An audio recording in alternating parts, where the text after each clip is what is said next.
hal berikut adalah ingin juga saya meng-highlight saja gitu ya, apa yang menjadi apa sih yang adik-adik dapatkan dalam program KIP kuliah ini gitu ya.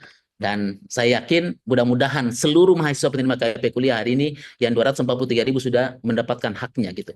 Bantuan biaya pendidikan dalam bentuk UKT gitu ya, yang dibayarkan kepada perguruan tinggi, dan kita berikan bantuan biaya hidup yang kita transfer ke rekening perguruan tinggi, ke rekening mahasiswa, yang kita sudah klaster berdasarkan indeks keamanan di masing-masing kabupaten kota.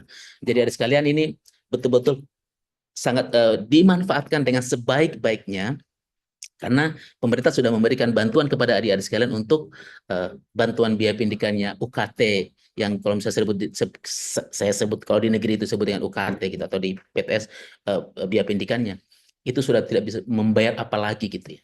Ya, kecuali ada hal-hal yang misalnya dalam kita atur memang apa sih yang semua bantuan biaya pendidikan yang boleh, yang masih dibayar oleh adik sekalian, misalnya gini, biaya asrama, biaya pendukung nanti KKN atau biaya pendukung praktikum, biaya jas alma mater, baju praktikum, terus biaya wisuda, terus atau biaya-biaya personal lain gitu ya, misalnya biaya bukunya, beli alat-alat perkuliahan, misal apa namanya, untuk mencapai misalnya beli laptop misalnya, itu bagian harus ditanggung oleh mahasiswa tentunya.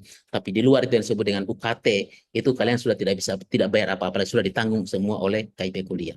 Begitupun dengan biaya hidupnya, kita sudah klaster gitu ya, di masing-masing kabupaten kota, mulai dari 800.000 klaster pertama, mulai 800.000 per bulan, sampai dengan apa namanya 1.400.000 apa namanya per bulannya. Nah, ini adik-adik sekalian, kita dalam memberikan bantuan itu ya, itu memang kita akan berikan per semester gitu ya, adik-adik sekalian, sehingga ini harus dimanfaatkan betul-betul keuangannya gitu ya, dan bisa diatur terkait dengan biaya hidup yang masuk ke rekening adik-adik sekalian, betul-betul dimanfaatkan untuk kepentingan perkuliahan gitu.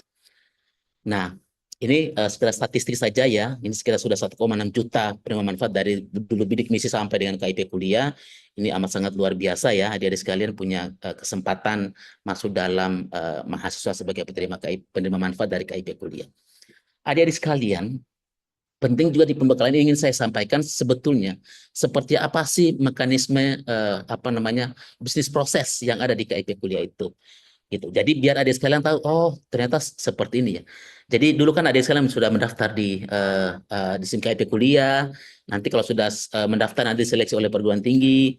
Nanti perguruan tinggi dalam melakukan seleksi itu, nanti kalau sudah uh, masuk perguruan tinggi nanti, dan adik sekalian sebagai apa namanya penerima KIP kuliah, nanti akan ditetapkan sebagai penerima KIP kuliah, yang tentunya ya adik-adik sekalian, dalam bisnis proses ini, adik-adik sekalian harus memastikan juga status keaktifan di PDDikti sebagai mahasiswa gitu. Jadi sekarang sudah ada kebijakan kita ya adik-adik sekalian, ini yang mahasiswa baru harus tahu betul ini ya, karena sekarang itu ya mulai tahun 2023 kemarin dan sekarang berlanjut di tahun 2024 dan insya Allah dengan tahun-tahun berikutnya, bahwa status penerima KIP kuliah bukan hanya sekedar status ekonominya, tetapi dipastikan bahwa status keaktifannya juga ada di PDDikti. Jadi tolong kooperatif ya adik-adik sekalian, kalau itu menjadikan tanggung jawab dari adik-adik sekalian terkait dengan status aktif di PDDikti,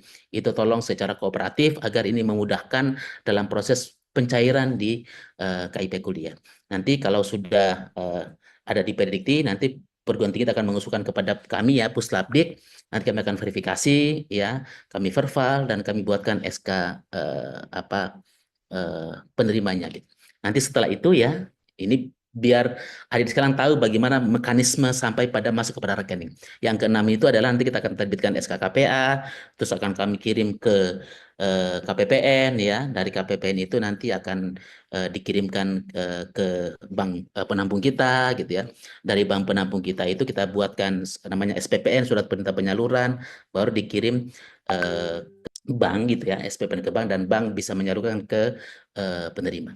Nah, inilah bisnis proses yang adik sekarang harus tahu. Oh, ternyata seperti ini bisnis proses dalam proses penyaluran KIP kuliah. Sehingga kalau ada keterlambatan 1-2 hari atau mungkin 1-2 seminggu gitu ya, itu harap dimaklumi, atau 2 minggu gitu. Karena inilah bisnis proses yang ada di penyaluran KIP kuliah gitu. Jadi aktivitas ini juga ya adik-adik sekalian, gitu. Saya ingatkan sekali lagi, aktivitas terkait dengan proses penyaluran KIP kuliah, adik-adik sekalian bisa melihat di SIM KIP kuliah. Jadi proses pencairan KIP kuliah dapat diakses di SIM KIP kuliah dengan menggunakan akun masing-masing. Karena adik-adik sekalian sudah punya akun kan, sehingga itu bisa dilihat terkait dengan aktivitas, terkait dengan apakah sudah diusulkan oleh perguruan tinggi, kalau sudah diusulkan perguruan tinggi berarti di Puslab sudah melakukan proses, apakah sudah diajukan, sudah dibuatkan SK, sudah ke KPPN menunggu SP2D, apakah sudah dibuatkan SPPN, apakah sudah dicairkan di bank, itu di sistem bisa diketahui. Jadi adik sekalian harus rajin ya berselancar di SIM KIP kuliah, kan toh sudah punya akun, jangan sampai akunnya hanya diketahui saat mendaftar saja, tapi setelah itu padahal semua informasi bisa adik sekalian dapatkan dengan akun yang kalian dapatkan. Adik-adik sekalian, tadi Pak Yon sudah menyampaikan saya akan berbicara terkait dengan apa yang menjadi hak dan kewajiban dari adik-adik sekalian. Pertama terkait dengan hak kalian.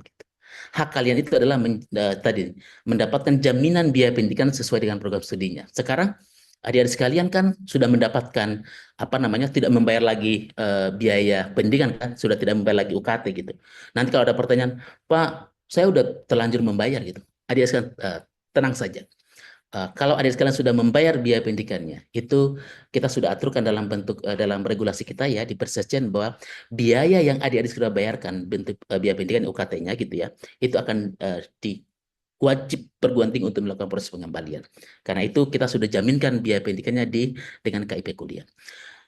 Hak yang berikut adalah bantuan itu tadi, biaya hidup yang kita berikan berdasarkan klaster atau indeks keamanan di masing-masing kabupaten kota. Yang ketiga, mendapatkan layanan perbankan, ada mendapatkan buku tabungan, ATM, mendapatkan kartu digital ya. Nanti adik-adik sekalian, kartunya nanti tidak usah mungkin di kartu ATM itu sekaligus ada kartu yang berlogo KIP kuliah gitu ya. Namun terkait dengan identitas adik-adik sekalian sebagai penerima KIP kuliah, itu kita sudah terbitkan yang disebut dengan kartu KIP kuliah digital. Itu bisa diakses di SIM KIP kuliah ya, bisa di-download. Di sana sudah ada, tinggal adik sekalian melakukan download terkait dengan kartu KIP digital. Yang berikut hak adik-adik sekalian adalah mendapatkan layanan dan konsultasi program. Misalnya di kampus akan lakukan dibimbing, selain ada pembimbing akademik ya, biasanya di kampus juga itu ada forum-forum forum-forum mahasiswa KIP kuliah gitu ya, yang mereka juga turut berpartisipasi untuk melakukan pembimbingan, ataupun dosen-dosen gitu ya, atau biasanya di bidang kemahasiswaan yang melakukan layanan dan konsultasi program gitu ya, dan juga terkait dengan pembinaan oleh perguruan tinggi maupun LLDikti. Hal yang tidak kalah penting adalah kalau tadi saya berbicara terkait dengan apa yang menjadi hak kalian, maka satu hal yang tidak bisa terpisahkan terkait dengan adik-adik sekalian mendapatkan KIP kuliah, ada kewajiban yang harus adik-adik sekalian penuhi. Apa itu? Lulus tepat waktu. Ingat adik-adik sekalian, sudah tahu kan durasinya KIP kuliah? Kalau S1 itu dia maksimum 8 semester. S1 atau diploma 4 ya, S1 terapan. Kalau dia D3 itu maksimum 6 semester. Kalau D2 maksimum 4 semester. Kalau dia D1 ya, kami sudah melakukan analisis, D1 itu masih ada, dan D1 itu maksimum dia 2 semester. Artinya adik-adik sekalian, tidak ada lagi penambahan durasi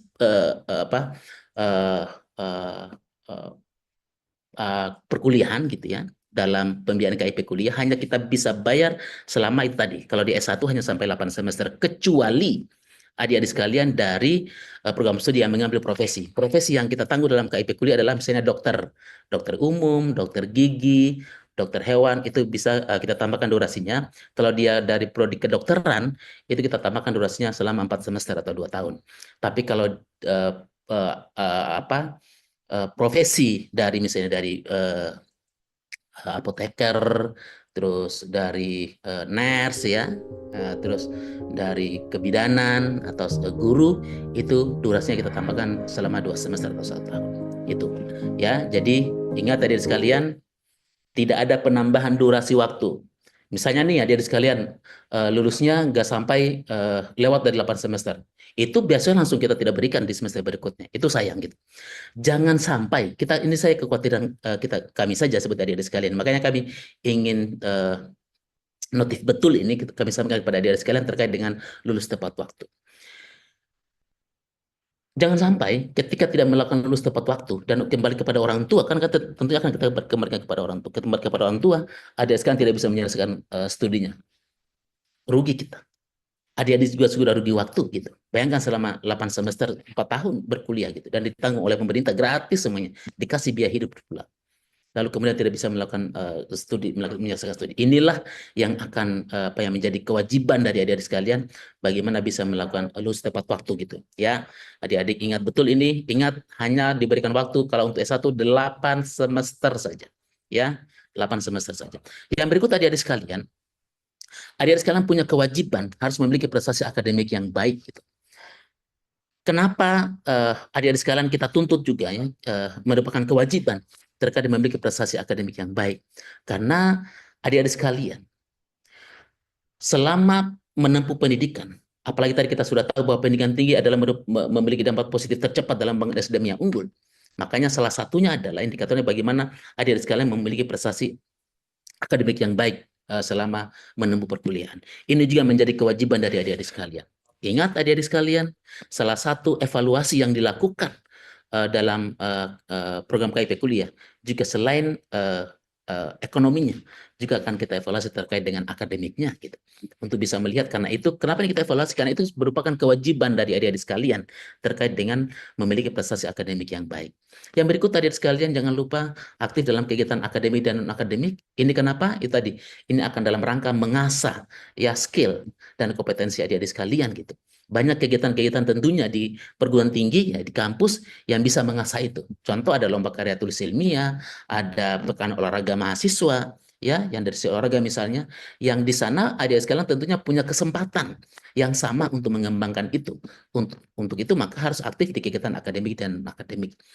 Kami tidak ingin adik-adik sekalian dalam berkuliah lalu kemudian hanya kosan kampus, balik lagi kosan kampus gitu. Jadi ada aktivitas-aktivitas ya, bagaimana mengasah kompetensi, mengasah kemampuan-kemampuan akademik ya, dan juga mengasah kemampuan non akademik dari adik-adik sekalian.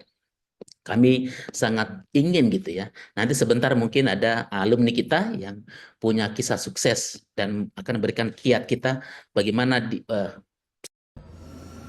What's it like to build the future? Join UBC Engineering to do just that. Saat dia menjadi penerima KIP kuliah, ya, berjuang dan sampai hari ini menjadi seorang yang sukses gitu, itu amat sangat luar biasa gitu. Ini menjadi spirit dan motivasi buat adik-adik sekalian. Ternyata menjadi penerima KIP kuliah itu masa depannya cerah gitu. Asalkan kita berusaha, betul-betul kita belajar, betul-betul kita patuh apa yang menjadi kewajiban dari kita gitu. Yang berikut adalah tidak melakukan kegiatan yang bisa membatalkan penerima KIP kuliah. Ingat adik-adik sekalian, penerima KIP kuliah boleh kita batalkan gitu. Nanti ada syarat ketika memenuhi pemenuhan syarat-syarat yang bisa dibatalkan sebagai penerima KIP kuliah. Untuk itu maka jangan pernah